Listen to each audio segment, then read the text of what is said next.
Physics with Deepak Kumar में आपका स्वागत है।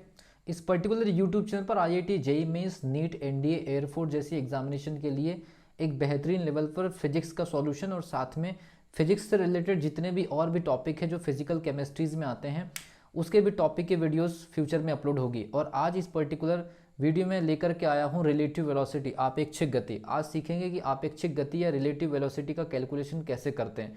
तो अगर आप इस चैनल पर नए हैं तो चैनल को सब्सक्राइब कर लीजिए, बेल आइकन को प्रेस कर लीजिए। ये टॉपिक जो है आईआईटी जेईई मेंस या नीट या इसके अलावा अगर आप हम बात करें एनडीए का एग्जामिनेशन हो या इसके अलावा और भी जितने भी एग्जामिनेशंस होते हैं जिसमें physics as a compulsory subject पूछा जाता है, तो वहाँ पर ये टॉपिक ये मान के चलिए कि ये पूछा जाता है रिलेटिव वेलोसिटी या अपेक्षिक गति। 3 कंडीशंस होती है, ये मान के चलिए कि टोटल 4 कंडीशंस होती है, लेकिन तीसरी कंडीशन में 2 कंडीशंस होती है जिसमें से क्वेश्चन आते हैं। तो मैं आपको स्टेप बाय स्टेप सारी की सारी कंडीशंस बताते चले जा रहा हूँ और इसके जो न्यूमेरिकल्स होते हैं आप इजीली एक ही बार में सीख जाएंगे। तो देखिए पहली कंडीशन रिलेटिव वेलोसिटी की क्या है। पहली जो कंडीशन है, पहली कंडीशन है जो कंडीशन नंबर फर्स्ट है केस 1। केस 1 में आपको रिलेटिव वेलोसिटी निकालना है। एक बॉडी जा रही है v1 वेलोसिटी से और उसी के साथ में उसी डायरेक्शन में दूसरी बॉडी जा रही है v2 वेलोसिटी से। एक बॉडी v1 वेलोसिटी से जा रही है और दूसरी बॉडी v2 वेलोसिटी से जा रही है और दोनों का जो मोशन ऑफ डायरेक्शन है, तो याद रखिए जो उनका जो दोनों का दोनों जो डायरेक्शन है वो दोनों एक ही तरफ है। अगर डायरेक्शन अगर मान लीजिए सेम है, अगर डायरेक्शन मान लीजिए सेम है तो ये मान के चलिए कि जो जो रिलेटिव वेलोसिटी आएगी वो मान के चलिए रिलेटिव वेलोसिटी जो आएगी वो कैसी हो जाएगी, वो कम हो जाएगी, वो एक तरह से कैसी हो जाएगी, डिक्रीज हो जाएगी। तो अगर डायरेक्शन अगर सेम है तो रिलेटिव वेलोसिटी डिक्रीज हो जाती है। यहाँ पर हम लिखेंगे V R is equal to V two minus V one. V R is equal to V two minus V one, ठीक है भाई। अब उसके बाद v2 माइनस वी मैंने क्यों लिखा है, क्योंकि v2 की वैल्यू हम यहाँ पर थोड़ी सी ज़्यादा लेकर के चल रहे हैं, v1 की वैल्यू थोड़ी सी कम लेकर के चल रहे हैं। तो अगर सेम डायरेक्शन अगर रहा तो रिलेटिव वेलोसिटी जो है माइनस हो जाती है। एकदम सिंपल क्वेश्चन। इस टाइप के क्वेश्चन जो है फॉर्मूला बेस आ सकते हैं, न्यूमेरिकल नहीं आते क्योंकि ये ईजी क्वेश्चन है। दूसरा कंडीशन देख लीजिए, दूसरा केस 2। केस 2 आप देख लीजिए, केस 2 में आपका जो वी आर है एक वेलोसिटी v1 राइट डायरेक्शन में और उसके जस्ट अपोजिट डायरेक्शन में v2 वेलोसिटी है। तो इस कंडीशन में जो रिलेटिव वेलोसिटी है वो ऐड हो जाती है। तो वी की जो वैल्यू हो जाएगी वो हो जाएगी आपकी v1 प्लस वी। और हमेशा याद रखिए इसमें जो एंगल जो क्रिएट होगा, इसमें जो एंगल क्रिएट होगा वो हो जाएगा आपके लिए theta is equal to 0 degree और इसमें जो एंगल क्रिएट होगा वो हो जाएगा theta is equal to 180 degree, ठीक है।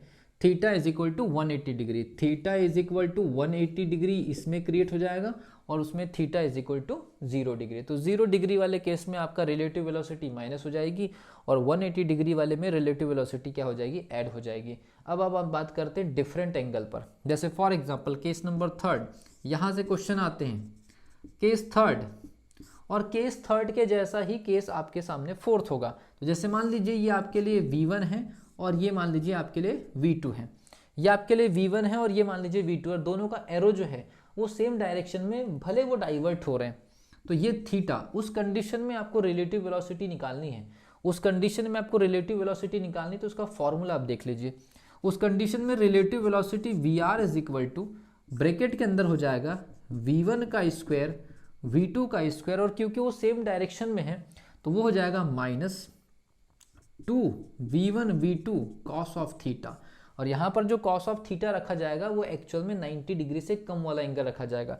तो अगर दोनों के दोनों अगर मान लीजिए एक ही डायरेक्शन में अगर जा रहे हैं तो जो रिलेटिव वेलोसिटी है उसका जो फॉर्मूला जो कि स्क्वायर रूट के अंदर आ जाएगा वो माइनस हो जाएगा। अगर मान लीजिए इसी में एक और केस हम देख ले, 4th नंबर का केस अगर देख लें और बॉडीज अगर मान लीजिए कि थोड़ा सा अगर उसी प्रकार का डायग्राम है लेकिन यहाँ पर एरोज अगर बदल जाए, इस टाइप की सिचुएशन हो जाए, इस टाइप की सिचुएशन अगर हो जाए, देख लीजिए सिचुएशन आप देख लीजिए, अगर इस टाइप की सिचुएशन हो जाए तो यहां पर क्या लिखेंगे हम, V R is equal to v1 का स्क्वायर प्लस v2 का square plus 2 v1 v2 cos of theta. v1 v2 cos of theta, ये ऐसा क्यों हुआ, ये इस टाइप से इसलिए हुआ क्योंकि इसमें एरो जो है अपोजिट है और जब कभी भी अपोजिट डायरेक्शन में होगा तो वेलोसिटी बढ़ेगा।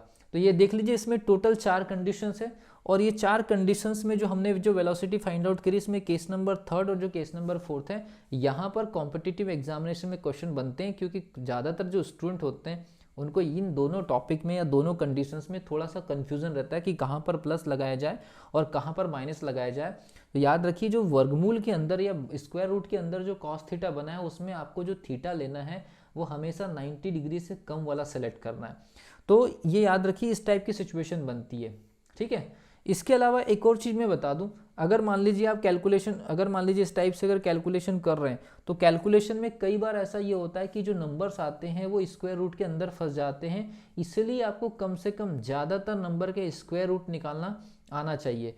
ज़्यादातर आईआईटी जेई मेंस के पेपर में, आईआईटी जेई एडवांस के पेपर में कैलकुलेशन को इतना टफ बना दिया जाता है कि वो स्क्वायर रूट के अंदर काफ़ी कॉम्प्लिकेटेड नंबर दे दी जाते हैं। तो अगर आप जेई मेंस या जेई एडवांस की प्रिपरेशन कर रहे हैं तो आप हमेशा स्क्वायर रूट के अंदर कॉम्प्लिकेटेड नंबर्स को सॉल्व करने की हैबिट डाल लीजिए, फिजिक्स और खासतौर पर फिजिकल केमिस्ट्री में, और मैथमेटिक्स में तो होता ही है। और जो स्टूडेंट नीट के हैं तो उनके लिए कम से कम जो सिंपल नंबर्स होते हैं 1 to 20 के बीच में, उनका आप स्क्वायर रूट याद कर लीजिए, उसका आपको बहुत बड़ा बेनिफिट मिलेगा ऐसे न्यूमेरिकल प्रॉब्लम में सॉल्व करते समय। तो मिलता हूँ अगले वीडियो में, तब तक के लिए wish you all the best.